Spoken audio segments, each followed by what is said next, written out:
Chilli powder, ಸಖತ್ ಖಾರ ಬಣ್ಣ ಮತ್ತು ರುಚಿ ಆಚಿ ಚಿಲ್ಲಿ ಪೌಡರ್. ಇದೇ ನವೆಂಬರ್ ತಿಂಗಳಲ್ಲಿ ಬಿಹಾರದಲ್ಲಿ ವಿಧಾನಸಭೆ ಚುನಾವಣೆ ಎದುರಿಗೆ ಬರ್ತಾ ಇದೆ. ಈ ನಡುವೆ ಸಿಎಂ ಅಭ್ಯರ್ಥಿಗಳನ್ನ ಘೋಷಣೆ ಮಾಡಲಾಗಿದೆ. ಒಂದೆಡೆ ಬಿಜೆಪಿ ಈಗಾಗಲೇ ನಿತೀಶ್ ಕುಮಾರ್ ಅವರನ್ನ ಸಿಎಂ ಅಭ್ಯರ್ಥಿಯನ್ನ ಘೋಷಣೆ ಮಾಡಿದ್ರೆ, ಮತ್ತೊಂದೆಡೆ ಇಂಡಿಯಾ ಮೈತ್ರಿಕೂಟ ಸಿಎಂ ಅಭ್ಯರ್ಥಿಯಾಗಿ ತೇಜಸ್ವಿ ಯಾದವ್ ಅವರನ್ನ ಆಯ್ಕೆ ಮಾಡಿದೆ. ಮಹಾಗಠಬಂಧನ್ ತೇಜಸ್ವಿ ಯಾದವ್ ಅವರನ್ನ ಸಿಎಂ ಅಭ್ಯರ್ಥಿಯಾಗಿ ಆಯ್ಕೆ ಮಾಡಿದೆ. ಚುನಾವಣೆಗೂ ಮುನ್ನ ವಿಪಕ್ಷ ಮೈತ್ರಿಕೂಟ ಅಧಿಕೃತವಾಗಿ ಘೋಷಣೆ ಮಾಡಿದೆ. ಇನ್ನು ಈ ಹಿಂದೆ ನಿತೀಶ್ ಕುಮಾರ್ ಅವರ ಜೊತೆಯಲ್ಲಿ ಮೈತ್ರಿ ಸರ್ಕಾರದಲ್ಲಿ ತೇಜಸ್ವಿ ಯಾದವ್ ಅವರು DCM ಆಗಿದ್ದರು. ಅದಾದ ನಂತರ ಮೈತ್ರಿ ಮುರಿದು ಬಿದ್ದಿತ್ತು.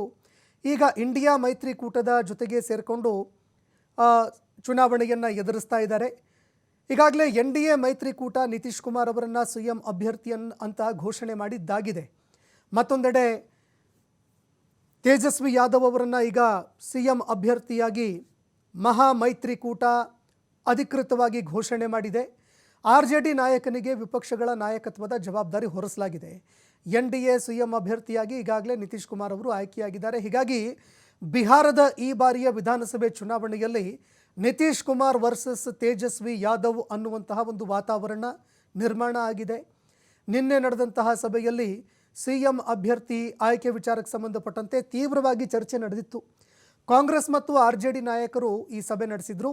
ಅಶೋಕ್ ಗೆಹ್ಲೋಟ್, ಕೃಷ್ಣ ಅಲ್ಲಾ, ಲಾಲು ಪ್ರಸಾದ್ ಯಾದವ್, ತೇಜಸ್ವಿ ಯಾದವ್ ಕೂಡ ಭಾಗಿಯಾಗಿದ್ದರು. ಒಂದು ಮಹತ್ವದ ಸಭೆ ನಡೆದಿತ್ತು. ತೇಜಸ್ವಿ ಯಾದವ್ ಅವರನ್ನು ಘೋಷಣೆ ಮಾಡುವ ಬಗ್ಗೆ ಎಲ್ಲರ ಸಹಮತ ಕೂಡ ವ್ಯಕ್ತವಾಗಿತ್ತು. ಬಿಹಾರ ವಿಧಾನಸಭೆಗೆ ನವೆಂಬರ್ 6, 12, 11ರಂದು 2 ಹಂತದಲ್ಲಿ ಚುನಾವಣೆ ಆಗುತ್ತೆ. ಅದಾದ ನಂತರ 14ನೇ ತಾರೀಕಿನಂದು ಚುನಾವಣೆಯ ಫಲಿತಾಂಶ ಹೊರಬೀಳುತ್ತೆ. ಅಧಿಕೃತವಾಗಿ ಯಾರ ಕೈಗೆ ಚುಕ್ಕಾಣಿ ಹೋಗುತ್ತೆ ಅನ್ನುವಂತಹ ಒಂದು ಪ್ರಶ್ನೆಗೆ ಉತ್ತರ ಸಿಗುತ್ತೆ. ಇನ್ನು ತೇಜಸ್ವಿ ಯಾದವ್ ಅವರನ್ನು ಆಯ್ಕೆ ಮಾಡಲಾಗಿದೆ. ಈಗ ತೇಜಸ್ವಿ ಯಾದವ್ ಅವರ ಹಿನ್ನೆಲೆ ಏನು ಹಾಗಾದರೆ? ಪೂರ್ಣ ಹೆಸರು ತೇಜಸ್ವಿ ಪ್ರಸಾದ್ ಯಾದವ್. ರಾಜಕಾರಣಿಯಾಗಿದ್ದಾರೆ, ಮಾಜಿ ವೃತ್ತಿಪರ ಕ್ರಿಕೆಟಿಗ ಕೂಡ. ಈ ಹಿಂದೆ ರಾಜ್ಯ ಮಟ್ಟದಲ್ಲಿ ಕ್ರಿಕೆಟ್ಗಳನ್ನು ಕೂಡ ಆಡಿದ್ದಾರೆ. ಬಿಹಾರದ ಉಪಮುಖ್ಯಮಂತ್ರಿಯಾಗಿ 2 ಅವಧಿಗೆ ಅವರು ಸೇವೆ ಸಲ್ಲಿಕೆ ಮಾಡಿದ್ದಾರೆ. ಬಿಹಾರದ ಮಾಜಿ ಮುಖ್ಯಮಂತ್ರಿಗಳಾಗಿರುವಂತಹ ಲಾಲು ಪ್ರಸಾದ್ ಯಾದವ್ ರಾಬ್ರಿ ದೇವಿಯವರ ಕಿರಿಯ ಪುತ್ರ ತೇಜಸ್ವಿ ಯಾದವ್. ಕಳೆದ ಒಂದು ಮೈತ್ರಿ ಸರ್ಕಾರದಲ್ಲಿ DCM ಕೂಡ ಆಗಿದ್ದರು. ಅದಾದ ನಂತರ ಅಧಿಕಾರ ಕಳೆದುಕೊಂಡಿದ್ದರು.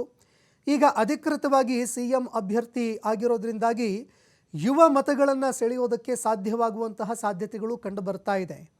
ಒಂದೆಡೆ OBC ಮತಬುಟ್ಟಿಗೂ ಕೂಡ ಈಗಾಗಲೇ ಮಹಾ ಮೈತ್ರಿಕೂಟ ಕೈ ಹಾಕಿದೆ. ಇದರ ಜೊತೆಗೆ ಯುವ ಸಮುದಾಯವನ್ನು ಸೆಳೆಯೋದಕ್ಕೆ ಯಾರ್ಯಾರು ಬೇರೆ ಬೇರೆ ರಾಜ್ಯಗಳಿಗೆ ವಲಸೆ ಕಾರ್ಮಿಕರು ಕೆಲಸಕ್ಕೆ ಅಂತ ಕೆಲಸ ಅರಸ್ಕೊಂಡು ಹೋಗಿದ್ದಾರೆ, ಅವರ ಮತಗಳನ್ನು ಗುರಿಯಾಗಿಸ್ಕೊಂಡು ಆಯ್ಕೆ ಮಾಡಲಾಗಿದೆ ಅನ್ನುವಂತಹ ಮಾಹಿತಿಗಳು ಲಭ್ಯವಾಗ್ತಾ ಇದೆ. ಏನೋ ತೇಜಸ್ವಿ ಯಾದವ್ ಸಾಕಷ್ಟು ಪ್ರಭಾವ ಕೂಡ ಹೊಂದಿದ್ದಾರೆ. ಯುವ ಸಮೂಹವನ್ನು ಸೆಳೆಯುವಂತಹ ಒಂದು ಶಕ್ತಿ ಕೂಡ ಹೊಂದಿದ್ದಾರೆ. ಹೀಗಾಗಿ ಅವರನ್ನು ಆಯ್ಕೆ ಮಾಡಲಾಗಿದೆ. ಈ ಚುನಾವಣೆಯಲ್ಲಿ ಯಾರು ಗೆಲುವನ್ನು ಸಾಧಿಸ್ತಾರೆ, ಯಾರು ಸೋಲನ್ನು ಅನುಭವಿಸ್ತಾರೆ ಅನ್ನುವಂಥದ್ದನ್ನು ನವೆಂಬರ್ 14ರವರೆಗೆ ಕಾದು ನೋಡಬೇಕಾಗುತ್ತೆ.